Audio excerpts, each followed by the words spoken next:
team that went 4-12 last year with not very bad injury luck, pretty good injury luck. You don't have many guys under contract. The salary cap's pretty tight. I mean, what are the avenues available to you to improve this roster?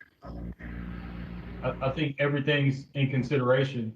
And look, we're going to have to make some hard decisions on some players on this roster, and we're going to have to earn our job. The scouts, right? We're scouts, so we're going to have to go find players, because you can't just build your roster with overpaid players in free agency or top draft picks.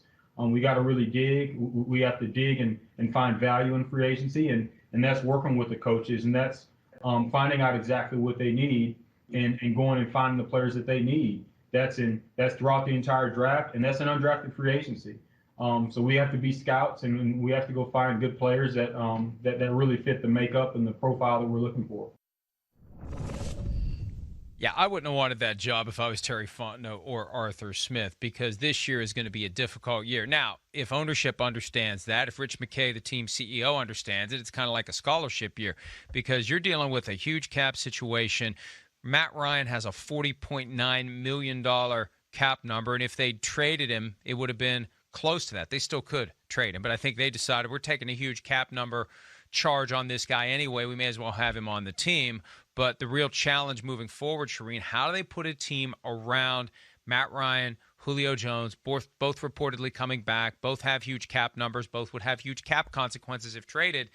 They're going to have to make the most of this effort to go out and sign guys who are cut by other teams, who don't get what they're looking for in free agency, and they're going to have to recruit the hell out of those guys to come to Atlanta and get them to believe that the Falcons, with the right supporting cast, could be a special team again like they were a few years back. Yeah, and I don't know that that's going to happen, Mike, and good luck to Terry Fontenot and good luck to Arthur Smith in trying to get this done. I just don't see it happening this year, and they're going to have to shed some of these contracts to get back to where they once were, which was really close to winning a Super Bowl, and they haven't been the same team since then. And you look at, when they last won the division, and it's been a while. And so they have a lot to address this offseason. They have a lot to address into the future, Mike. And this is another job. We talk about the Steelers. I wouldn't want the Steelers job right now to try to address the cap situation and Ben Roethlisberger's future and not having a quarterback of the future. It's the same with the Falcons. I mean, they're up against it on the cap, and I just don't know what you do here. Good luck, Terry Fontenot, and good luck to the Falcons. I will say this. They won 4 games last year. I do think they were better than that. I know your record is what you are, is what your record says you is, but you look at all the blown leads they had and everything that happened to them. I do think they're better than that. How much better? Probably like the 7-9 they were in the 2 years before that, somewhere in that range. So a little bit better than what they were in 4 games, but I don't see this team as a contending team.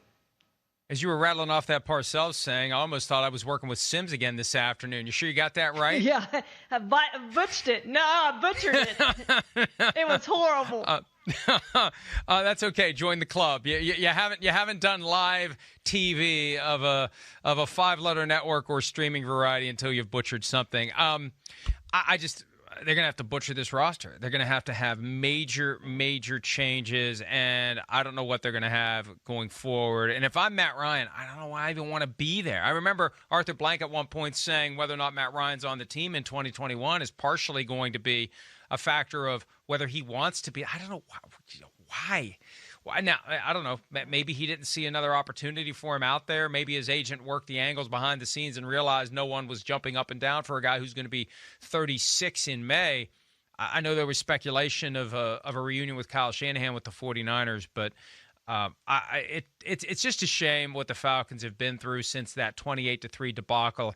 And I almost feel like that's going to hover over that team until everyone who was connected to that game is gone, and that includes Matt Ryan and Julio Jones. So who knows the direction it's moving in. Some believe this is the last year for Jones and Ryan, and we'll see. Maybe they're just on the team one more year to fill up the stadium. That's something they've struggled to do. I know there were reports 2019, before the world turned upside down, about fans, just letting their PSL payments lapse and just giving them up. And when you see a Falcons game, there's a lot of empty seats there. They need to do something to get fans in the stands, and one way to do that is by winning. Let's do are one in and one out. Charean, you're up first. Who's in for the Falcons? I'm going to go with Justin Fields. Played at Georgia, started his career at Georgia before he went to Ohio State. And you talk about selling tickets. I don't think he's their quarterback this year, obviously, but Falcons fans will have something to look forward to the future. He can sit behind Matt Ryan this year, and then they give him the job next year, Mike. But I think Justin Fields is going to be the guy for the Falcons in the future. You know, as legend has it in NFL circles, Matt Ryan was an ownership pick back in 2008, and owners are involved a lot more than owners will admit they're involved. But maybe this time around, owner Arthur Blank or CEO Rich McKay will say, let's go ahead and nab that quarterback that can develop. Let's do it in unconventional style. The new convention is thrust that rookie in right out of the gates. Justin Fields, if he is the guy, would sit on the bench for a year potentially and then take over. What I would do if I'm the Falcons, I would get myself a young workhorse tailback in the draft, in whatever round you think you can get him. I'm going to defer to the expertise of Terry Fontenot. He was part of the Saints when they found Alvin Kamara. Go find yourself an Alvin Kamara, like it's that easy, in the mid-rounds of the draft and make that your guy, because that's what they desperately need to complement Matt Ryan and Julio Jones. And you can find the right guy who comes in and makes an impact right away. Look at what James Robinson, undrafted, did for the Jaguars last year. So I'm not giving a name at this point. What I'm saying is target the draft, one of the rounds of the draft, 3, 4, or 5. Get yourself a running back that you have full faith can come in and take over the job from day one and be on the field 3 downs at a time and really help the offense provide a complement to the passing game, Charean.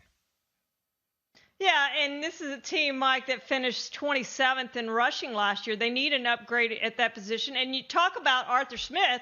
We know what he likes to do. He likes to run the ball. It's a run-first offense. And you look at Matt Ryan. He's had over 600 attempts over the last 3 years. And a lot of that is the product of having to come from behind, being behind in the fourth quarter and having to throw a lot.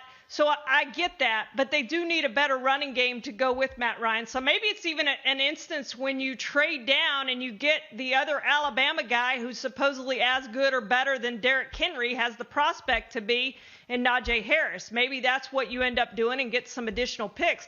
But I am so with you, and I was looking for a running back possibly they could sign in free agency, and they just don't have the money to sign an Aaron Jones or somebody like that. So the draft is probably the best prospect for that, Mike.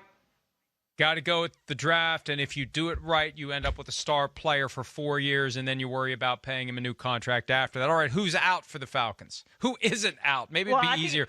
Maybe it's just who isn't out.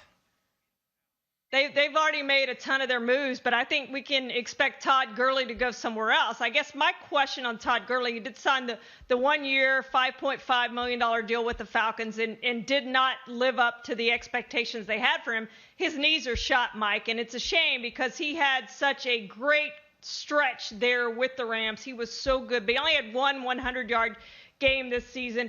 His average per rush has fallen from 3.8 to 3.5 over the last 2 years. 57.1 yards per game in 2019, 45.2 yards per game this year. My only question with Todd Gurley is, does anybody else sign him, Mike? Yeah, I agree with you. It may be it for Todd Gurley, who made a ton of money coming off of that torn ACL that he suffered at Georgia in 2014, was still a top 10 pick, got a contract that the Rams never should have given to him, given the health situation. They ended up regretting it, cutting him. He made a lot of money off of that deal, though. He should be happy with what he got at the NFL level, and I think that for him the question now becomes, how little are you willing to take to play? Because at some point you just say, it's not worth my time. It's not worth my effort. It's not worth the risk of further injury to my knees or potential cognitive issues in continuing to play football for something close to the minimum. Alex Mack is going to be gone, longtime center on the team, and that's going to be important to fill that position properly, but they're not going to be able to sign him. They may not want to even try to do it, but just another hole that they're going to have to fill, and a fairly important one, because if you don't have a good center, he gets thrown into the legs of the quarterback, and hard to run the passing game if you have your center being thrown at your kneecaps and your ankles right after you get the football in your hands. Hi, I'm Mike Tirico, and thanks for watching. Make sure to hit subscribe for the latest news and highlights from NBC Sports.